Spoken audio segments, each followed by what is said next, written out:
you said Jews were India's best guests. But the Sassoon family got rich from British colonialism and opium trade. Explain the role and how it fits. It doesn't really fit, does it?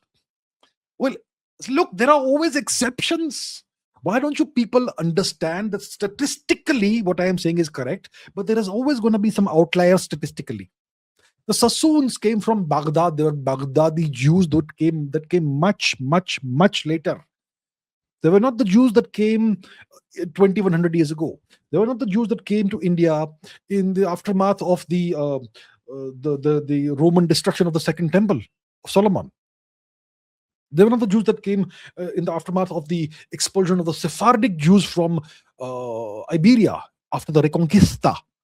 The Baghdadi Jews were from Iraq, from Baghdad, and they were brought in by the British occupiers of India.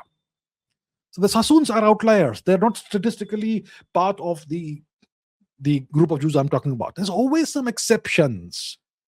But please understand that statistically what I have said is absolutely correct. The Europeans made all these horrific claims about the Jews. The Jews were poisoning wells. The Jews were drinking blood of people. The Jews were clipping coins. Did the Jews do any of that in India? The Sassoons are an exception. Statistically, you will say that India is a very peaceful nation, but you still have criminals in India, right?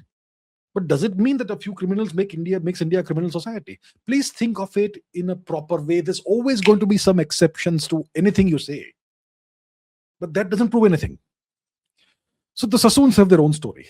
The Sassoons did plenty of nasty stuff. No question about that.